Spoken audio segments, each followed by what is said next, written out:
তোর অনেক কষ্ট হয়েছে না কোলোনোস্কোপি করতে? ভীষণ কষ্ট, সীমাহীন।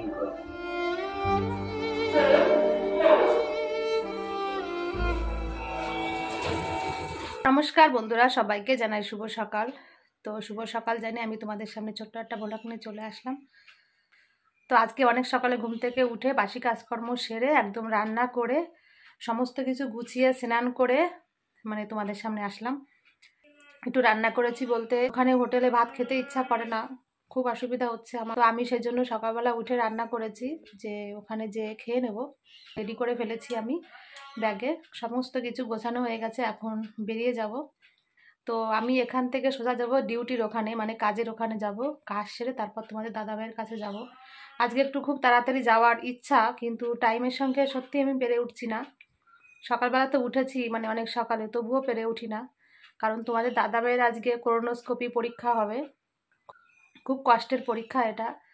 তো কালকে রাত্রের বেলায় মানে ঔষধ দিয়েছিল খাওয়ার জন্য, পেট পুরো ক্লিয়ার করে রাখতে হবে, মানে কোলোনোস্কোপি পরীক্ষাতে পেট ক্লিয়ার রাখতে হয়। তো তার জন্য ওষুধ নিয়েছে। এবার সেই ওষুধটা কালকে সারা রাত খেয়েছে, মনে হয় পটিও হয়েছে কালকে। আমি এখনও পর্যন্ত ফোন করার সময়টা পেয়ে উঠিনি, মানে কাজের চাপে। তো যাই, সারাদিনে কি করব, কি হচ্ছে না হচ্ছে সবটাই তোমাদের বলবো। তো তোমরা ততক্ষণ আমার সঙ্গে থেকো। এই কাজ করে বেরিয়ে পড়লাম আবার আমাদের দাদাভাইয়ের কাছে যাওয়ার জন্য। তো মাসি আমাকে বলেছে, মাসি খুব ভালো বলেছে যে রিঙ্কি তোমাকে দেখে সত্যি খুব খারাপ লাগছে, তো তুমি এক কাজ করো যে তুমি একদিন বাদে একদিন আমাদের বাড়িতে কাজে আসো, অসুবিধা হবে না। তো সেজন্যই একদিন বাদে একদিন মাসিদের বাড়ি কাজ করতে আসছি, যেমন আজকে কাজ করে যাচ্ছি। আর তোমাদের দাদাভাইয়ের কাছে আজকে থাকবো রাত্রেবেলায়, কালকে আর কাজে আসবো না, আবার পরশু দিন কাজে আসবো। তো মাসি আমাকে একটু সুযোগ দিয়েছে আমার অনেক। তো এখন আর তোমাদের সঙ্গে কথা বলছি না, আমি আগে অটো ধরবো, এখন অনেকটা দেরি হয়ে গেল। এই সবে এসে হসপিটালে পৌঁছালাম। তো আমি আর বিপ্লব এখন বসে আছি, তোমাদের দাদাভাইকে কোলোনোস্কোপি করাতে নিয়ে গেছে। তো এই পরীক্ষাটা খুবই কঠিন একটা পরীক্ষা, তো খুব টেনশন হচ্ছে এখন, দেখি করবো তা কি জানি। যে হুইল চেয়ারে বসেছিল তোমাদের দাদাভাই, প্যান্ট জামা সব খুলে রেখে ওই রুমে নিয়ে গেছে পরীক্ষা করাতে। তোর অনেক কষ্ট হয়েছে না কোলোনোস্কোপি করতে? ভীষণ কষ্ট, সীমাহীন কষ্ট।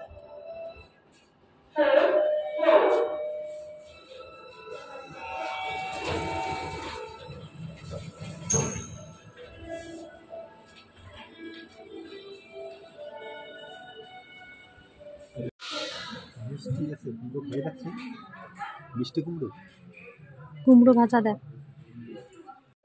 তোমাদের দাদাভাইয়ের জন্য আজকে যে তোমাদের দাদাভাইয়ের জন্য আজকে যে ইঞ্জেকশন নিয়েছি। তো বাইরে সাড়ে 7,500 টাকা বলেছিল, এখানে 4,232 টাকা নিয়েছে। তো এই যে অ্যালবুমিন ইঞ্জেকশনটা নিয়ে নিলাম। আমরা যাচ্ছি তোমাদের দাদাভাইয়ের কাছে। দাদাভাইয়ের অবস্থা ভালো নেই, খুবই খারাপ অবস্থা।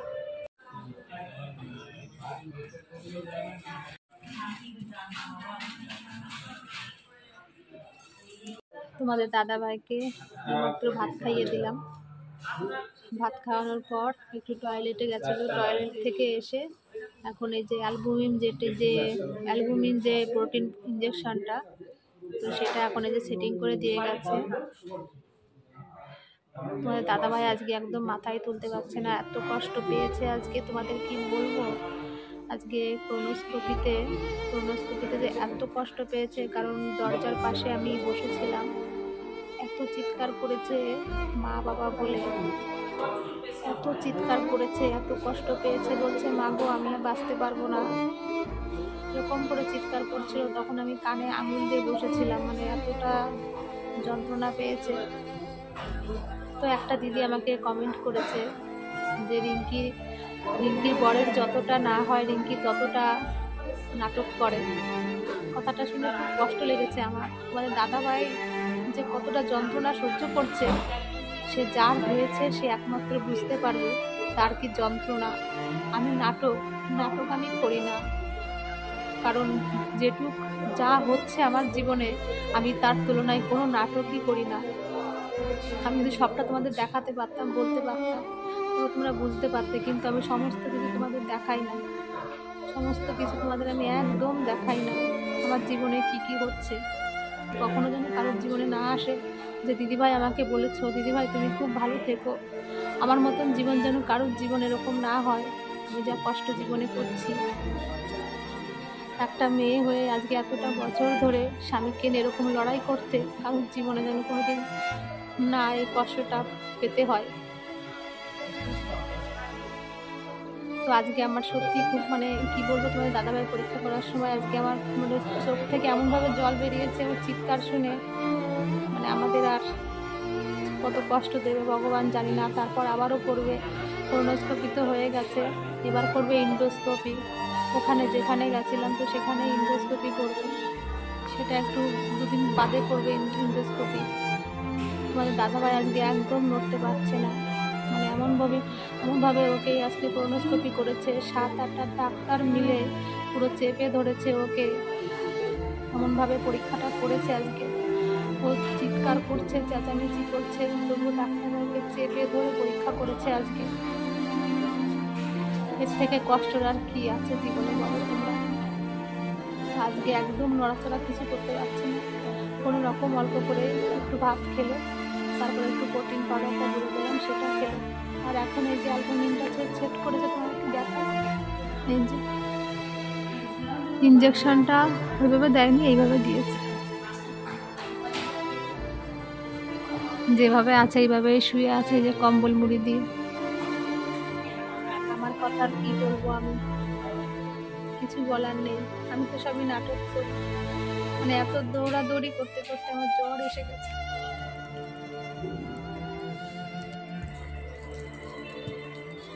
তোমাদের দাদাভাইকে এনএস কিনে দিয়ে আসলাম এখন সেলাই। তো আমি একটু বাইরের দিকে যাচ্ছি, এখন একটু চা খেতে ইচ্ছা করছে, মাথাটা খুব ঘুরেছে।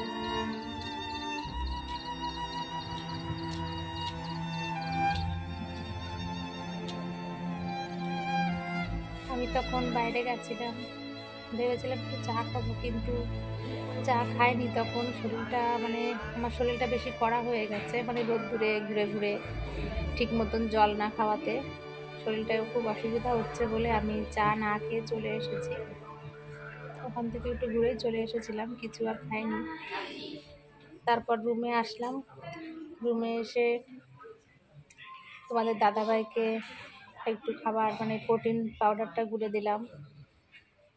তারপর বাথরুমে নিয়ে গেলাম, আবার ভাত আসলো, ভাত খেতে দিলাম।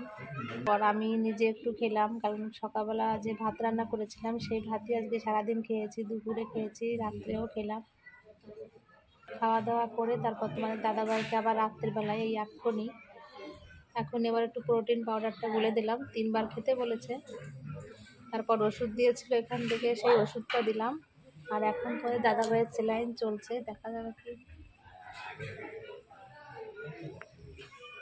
তোমাদের দাদাভাইয়ের এখন সেলাইন দিয়েছে আবারও।